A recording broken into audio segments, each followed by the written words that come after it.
like my mother, I always cared about my work to the nth degree. I was the hardest working person, no matter what setting. That's what I set out to do. And if I had a meeting, I was the person who read up on everything before the meeting. It just always seemed to me, given the education I had received, I had somewhat an obligation to do the best that I could do, particularly because I came to believe so strongly in the importance of education. Welcome to Straight Talk, a podcast about big ideas featuring candid discussions with some of the world's foremost thinkers and doers. I'm Hank Paulson, chairman of the Paulson Institute, and today I'm speaking with Ruth Simmons. Ruth serves as president of Prairie View A&M University, a position that she's held since 2017. Previously, she was president of Brown University. A French professor before entering university administration, Ruth held an appointment as a professor of comparative literature and African American studies at Brown.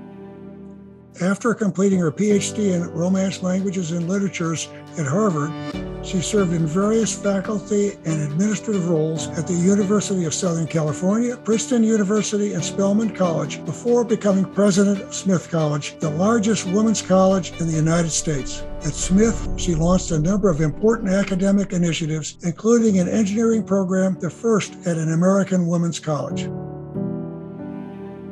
Ruth, welcome to the podcast. You've had a stellar career in higher education, leading a top women's college, Ivy League university, and now a leading historically Black university. I've also had an opportunity to learn some important lessons from you when you served on the Goldman Sachs board. So I'm really looking forward to today's conversation. Thank you. Great. Well, so let's start at the beginning. You were born and raised in Texas during Jim Crow segregation, at a time when there were many structural barriers for a young Black girl to get ahead in life. Help our listeners understand what that was like.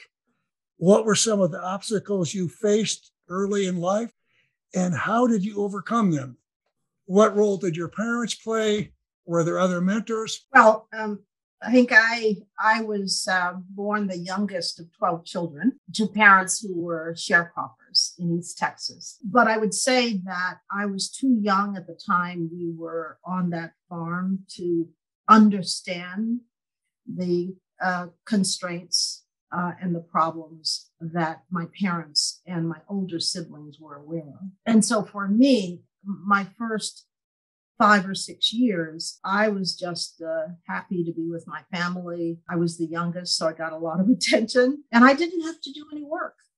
But the fact is, the older siblings and my parents had backbreaking work in the fields. And since that was the priority in sharecropping, my siblings couldn't go to school every day. And so they missed out on getting an education, really, because of the field work that they had to do. I was fortunate enough that my family moved to Houston when I was 7 years old, and then I was able to go to school every day. And that made a huge difference in my life. The fact that education was a normal activity by the time I was 7 years old made, honestly, all the difference in the world. But still, while we were desperately poor, moving to the city was no cakewalk, really, because we brought our poverty with us into the city, as you might imagine, living in very bare circumstances. My father worked as a janitor, my mother as a maid, and they took care of us. We were able to go to school. We were able to eat. We had a house to live in. And so, although we had the bare necessities, we had a kind of normalcy, I would say, that many families would recognize. And what was important about that normalcy was that I had parents who cared a lot about family, about how we held together as a unit, about how we supported each other. And they were very strict parents, overly strict, of course. But what that meant is that my mother was constantly teaching us what we should and should not do, whom we should be in our lives, and what we should aspire to do. Now, this was very important, Hank, because, as you know, a misstep during that period could cause serious problems for a family. And we have history to tell us about the young people who were killed or otherwise had terrible effects from that. So we knew what not to say. We knew how not to deal with whites. And all of these rules were given to us on a daily basis by our parents because their job, they thought, was to enable us to live to adulthood. And they did that. None of my siblings really had any harm come to them because we didn't know how to interact with whites. And so my greatest mentor was really my mother because she had a menial job, but in watching her perform her job, I learned something very important, and that was the dignity of work. This menial work that she did, it didn't seem to matter to her because she would take so much care with her work, whether she was ironing or mopping or cleaning anything. She was very attentive to the quality of what she did. And she would also be saying to me, when you do something, you have to do it well. And when I was young, I thought, why can't you be angry about being consigned to this kind of work? But as I got older, I came to realize that I was learning something very valuable from her. And that is that whatever circumstances I was dealt in life, I could still be the same human being because it was about my character. It was about what I cared about. That's what she taught me. And I have to say, I still live on those lessons today and that I did. So I got through school. I was able to go to school every day. I was able to graduate from school and go to college. And that's really the story of my childhood, that I got to go to school. It's amazing because you got to go to school, but you got all the way to Harvard, right? And so you must have had some very important mentors or teachers along the way, right? I grew up in the strictest segregation. In fact, I didn't interact with any whites until I was probably almost 16 or 17 years old, because, you couldn't go into certain places and you had to stay in your place. And so one of the results of that is that the best people from the African-American community had very limited things that they could do. And one of the things they could do is teach. And so we had access to the best teachers who, in a way, were consigned to teaching. So my elementary education, my high school education was filled with wonderful people who took an interest in me, who pushed me, who insisted over sometimes objections in my family that I actually could go to college. It was such an unreasonable idea at the time. But they thought so. And without their imagination, I probably never would have gone. And so here are some of the kinds of things they did that was so remarkable. I've told the story of how when I got ready to go off to college, we had no money. And so I didn't have a way to, go out and shop for clothes and pack a bag and so forth. So one day, a teacher asked me to come to her house to help her out with some chore. And so I went to her house. And of course, that was a ruse. What she wanted was for me to go in her closet. When I look today at my college yearbook and see the clothes I'm wearing, it really refreshes my memory about how kind my teachers were to actually give me their own clothes. It was remarkable, frankly. They sent me money when I was in college. And they came to my, my graduation. And when I was inaugurated at Smith and at Brown, they came to my inauguration. I can hardly imagine what it was like. So you went on and you got your PhD from Harvard, studying Romance literature. The question is for you, why literature? What drew you to literature? My childhood was all about constraints and all about race and all about staying in my sphere. I couldn't go outside of my community. I couldn't get to know people who were different. And so the only outlet I had was to read books.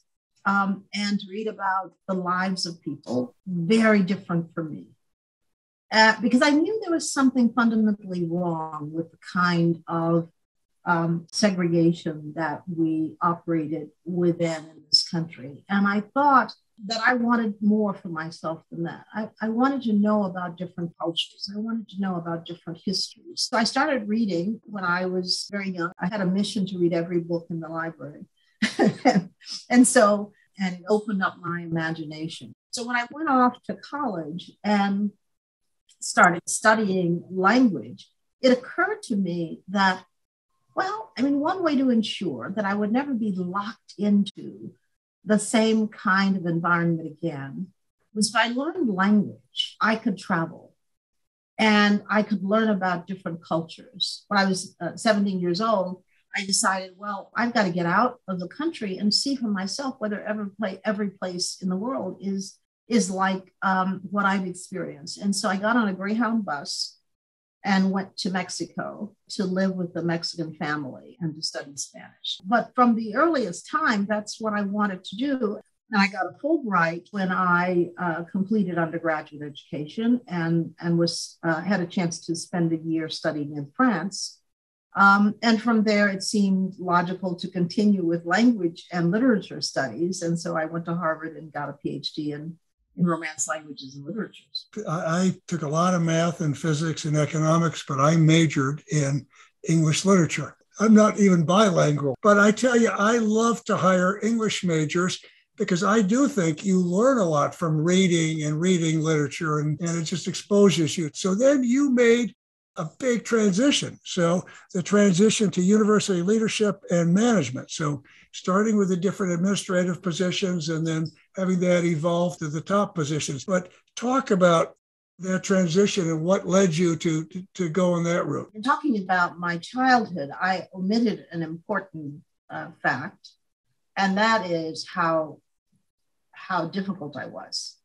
Being the youngest and having everybody be more powerful than you, I had to learn early on to be a problem solver. I was quite presumptuous early on. I went into my first job explaining to people that they were doing things all wrong. And so I proceeded to try to restructure teaching and the curriculum and so forth. And I'm sure it must have been very annoying for people. This very junior person telling the most senior people that, everything they had done was wrong and we needed to completely redo things. So what that got me was notice from the administration, and they said I should come into administration. Since I like to do that, they gave me my first administrative job. I think I was only working 2 years when I became an assistant dean. At that point, it was quite interesting. And I stayed in administration for a basic reason, really. There were very, very few African-American faculty. And I had no African-American students in my classes.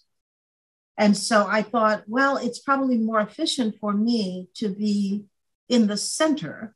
And that way I could mentor more African-American students from across the whole university and not just in my department.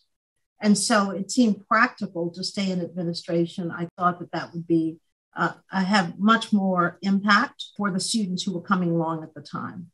And so I then just started getting promoted from one position to another, although I didn't become less difficult, I must say. Well, the interesting thing, and you and I will talk later about sort of a theory of education and great admirer of your approach. You came to my attention when you were the president of Smith College, which is the country's largest women's college. And I'd had a grandmother, a mother, a wife, and a sister that had gone to Wellesley, which is another all-women's college. I was familiar with this, and I heard of this person who was becoming legendary all over, just incredibly popular, not just with the students, but with the faculty and with the alumni.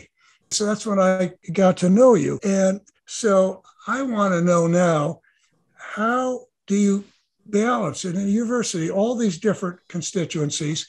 And what are your principles of leadership? Well, I never had any formal leadership or management training. Like my mother, I always cared about my work to the nth degree. I was the hardest working person, no matter what setting. That's what I set out to do. And if I had a meeting, I was the person who read up on everything before the meeting. It just always seemed to me, given the education I had received, I had somewhat an obligation to do the best that I could do particularly because I came to believe so strongly in the importance of education. Universities represented for me not just a way out, but a way forward. I believed in the mission of colleges and universities, their ability to transform people's lives as my life was being transformed. So first of all, I work hard, and I think the fact that I work hard is pretty evident to people. Also, I care. I care about my students. I care about the faculty. I care about the world. And so I think the evidence that I am operating from a place of concern for other people helps immensely. What I try to demonstrate is that I believe in shared governance and that I have the capacity to listen to others' views. And more than that, when those views are better than mine, I'm willing to step aside and let the best ideas govern. I tell you, there's so much wisdom there. And what struck me about you, Ruth, always was the wisdom and the judgment. And it was an interesting thing because when you look at leaders, it's very hard when I was working to mentor people working their way up.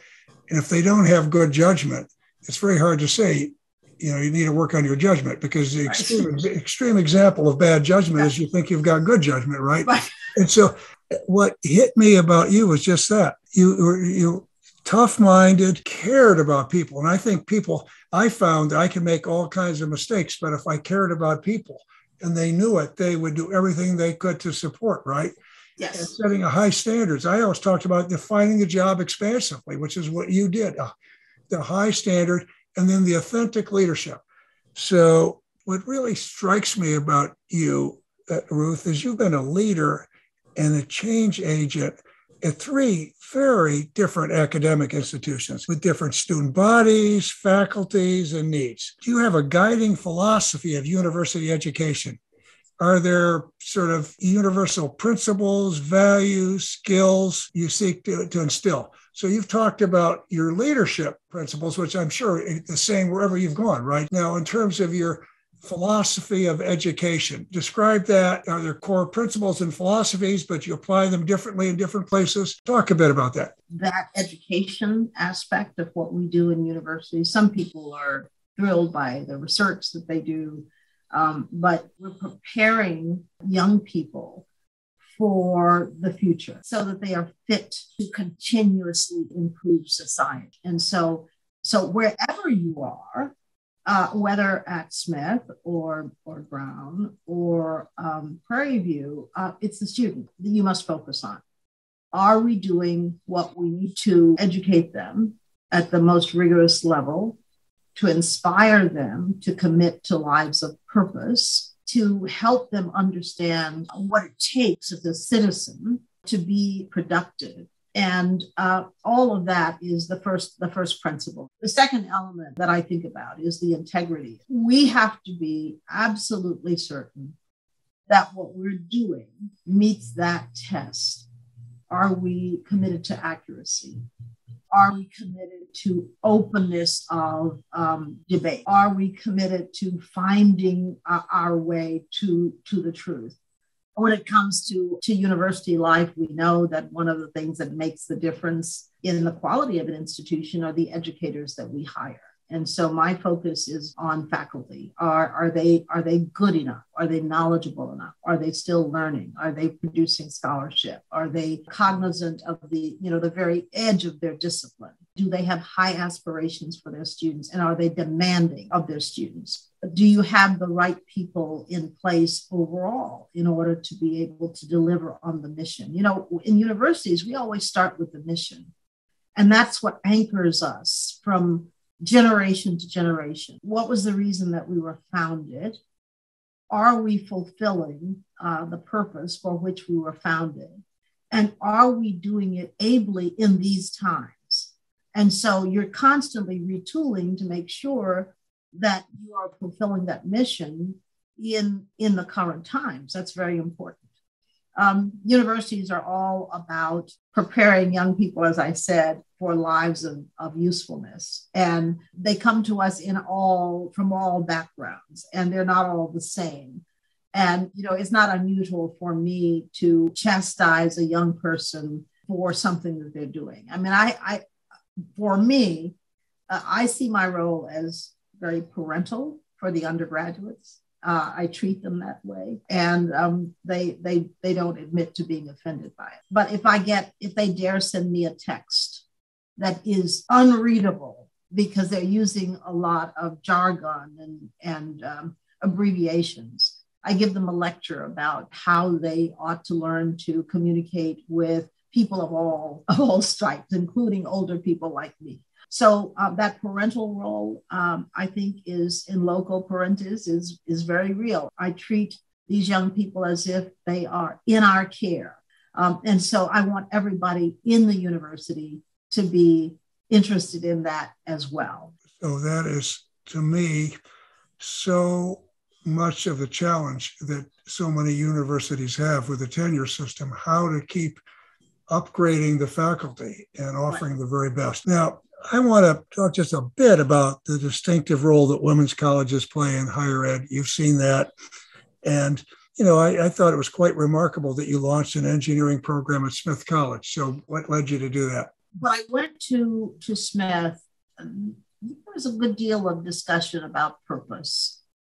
After all, women had the option of attending co-ed universities. And the question was, how could women's colleges be relevant? My thought was that every university exists in every era to make sure that they're doing the right thing for that time.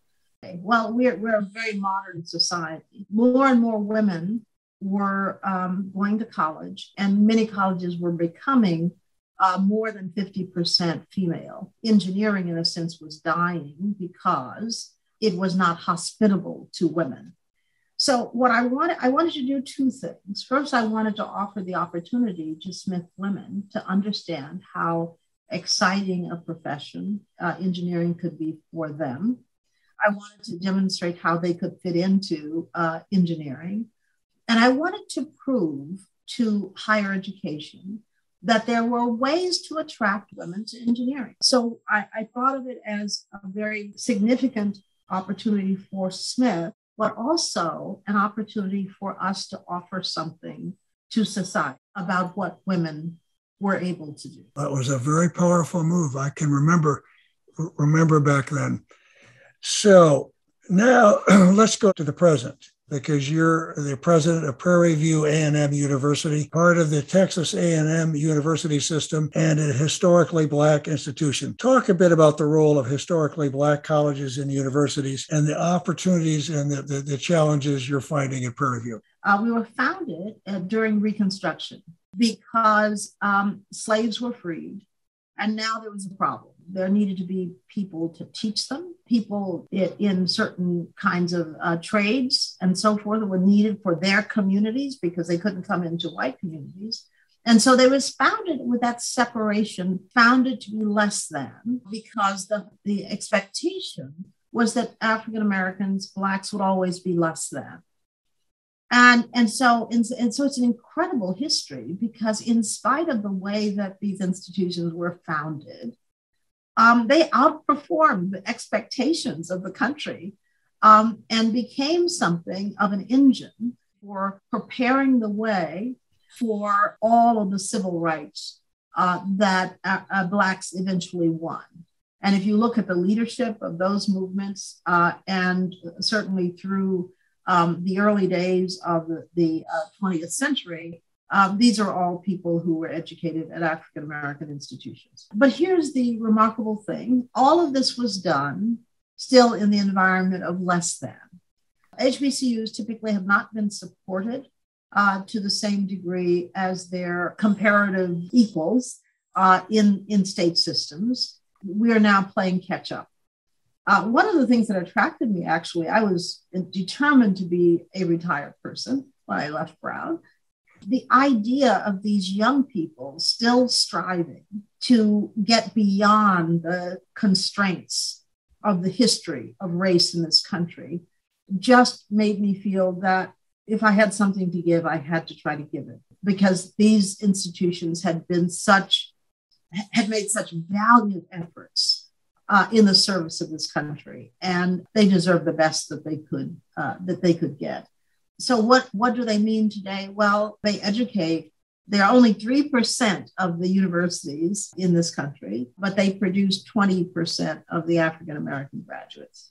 And so that's how important they are, because many of the families and students who are still pursuing a college education are trying to do so in a safe context in which they do not feel that their culture is frowned upon or denigrated, in which they feel that they are not under stereotype threat, and so forth. And so while we would wish that it would not be so, we are nonetheless dealing with the reality of this time. And in this time, students are still saying, I want to be in an environment that will support who I am as a person. Now, we are no longer, of course, 100% African American. Many HBCUs are up to 20 or 30% non-Black. And so that's a good thing that we're becoming more diverse. Ruth, that is a really good transition to my next question, because, you've been discussing the issue of race. You've done it very objectively, and you have a very unique perspective on the issues America has been grappling with around social justice, gender, and race. What do you think is missing from today's national conversation? How far have we come in addressing these issues, and what do we need to do to make more progress? What's the right way forward? This is an enormously challenging thing to solve.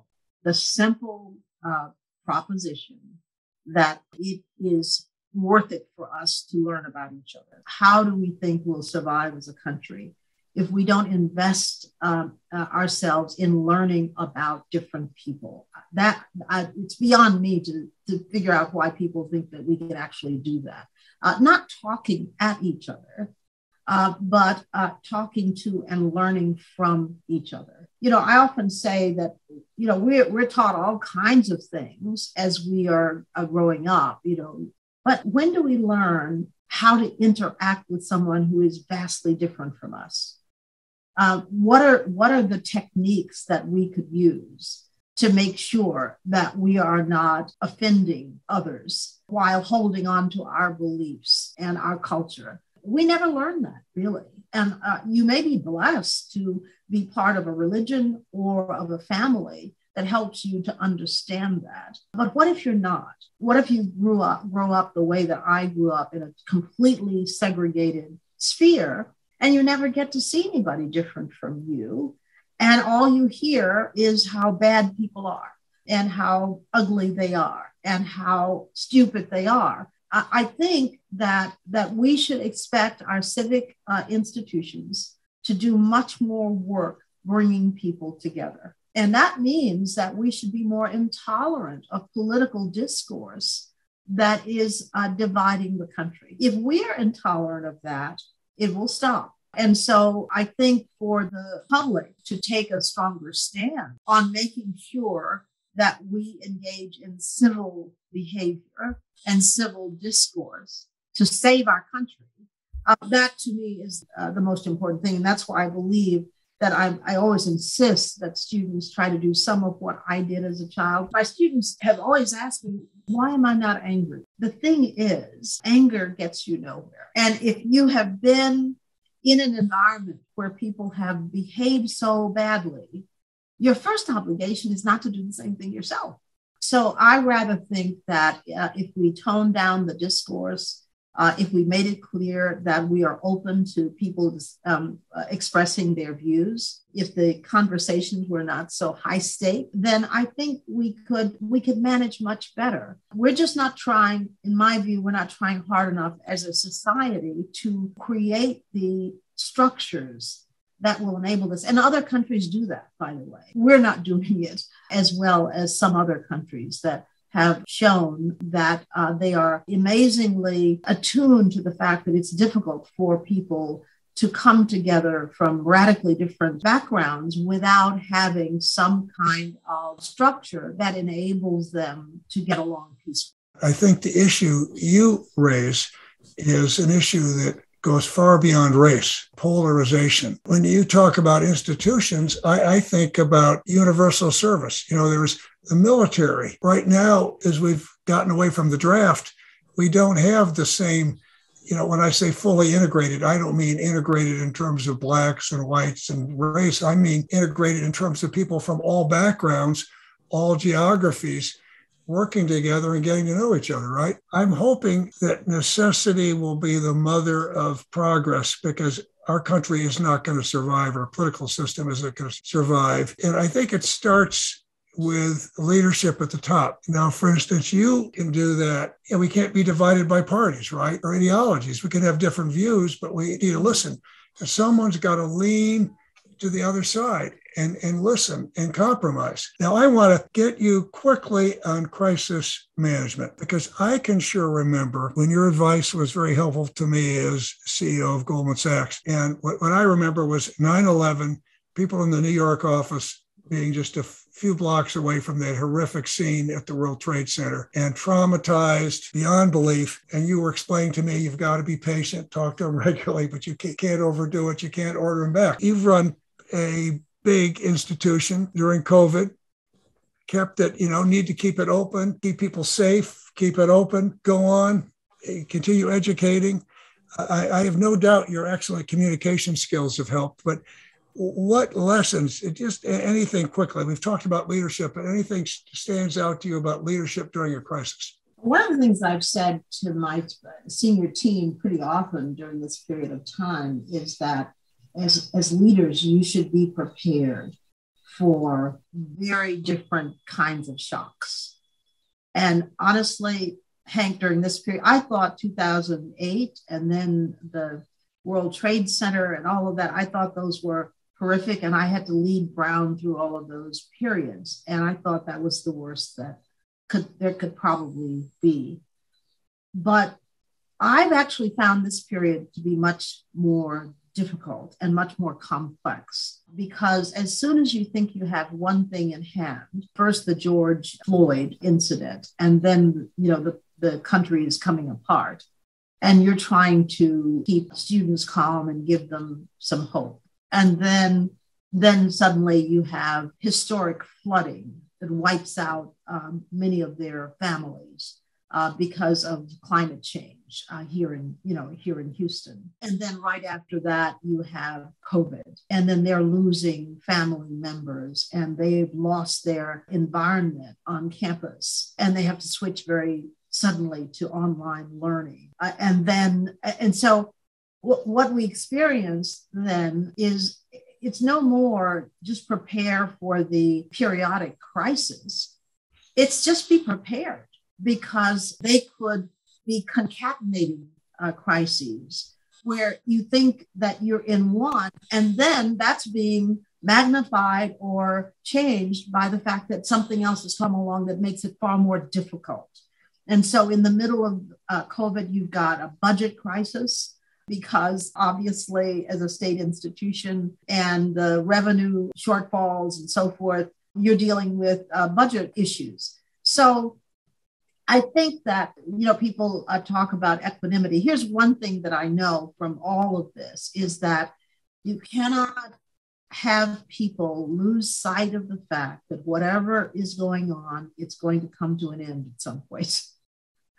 And so even as you're dealing with a crisis in all of its parts, you have to also at the same time be dealing with recovery. What is it going to look like? How can you be better prepared for it? So to me, leadership in crises is all about equanimity, handling the crisis in the best way possible, but almost more importantly, being ready for how you're going to help people recover. And from a leadership standpoint, obviously people tend to panic in crises. And the thing that I've always tried to do is when people are in pain to show that I'm suffering too. when people are afraid to show that I'm afraid too. When people are experiencing anything that is troubling, not to pretend that it is not happening or that they are wrong to be afraid, but to show, again, your own humanity in the context of what they are experiencing, and then give them a sense that you're going through it together.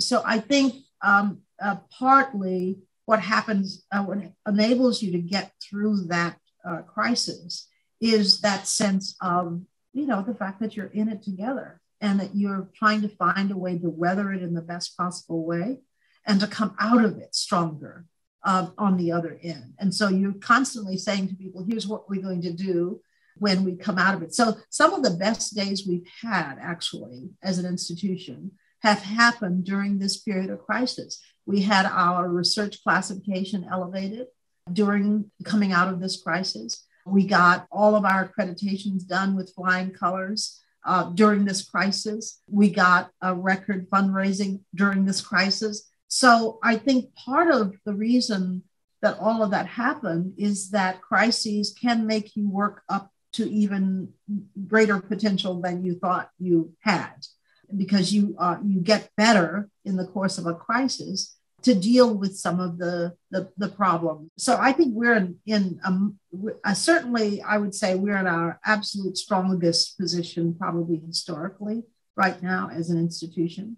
And that's coming out of horrible series of crises. I tell you, that's right. That's a great seminar on crisis leadership. And I've got a last question for you, because you spend your life with young people. So what career advice do you give young people today with all the changes, all the complexity, all the challenges? What's the best advice you give them today? It's quite simple. And that is, I say your number one job is to learn and to keep on learning. I mean, so many young people believe that they've figured it out. And so I urge them not to do that, to be open to the possibilities of learning for the rest of their lives, really.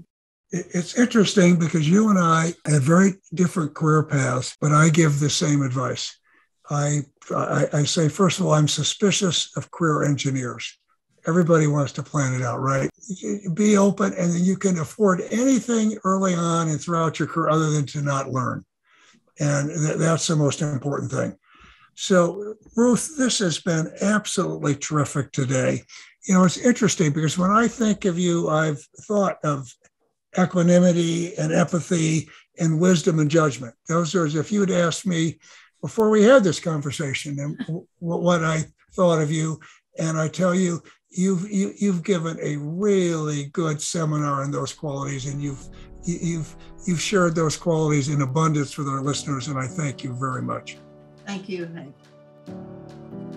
You have listened to Straight Talk with Hank Paulson, a podcast of the Paulson Institute. To find more episodes from leading thinkers and doers, please visit paulsoninstitute.org/Straight Talk or download on Apple, Google Play, Spotify, and Stitcher. And don't forget to rate and subscribe. Thank you for listening, and see you next time.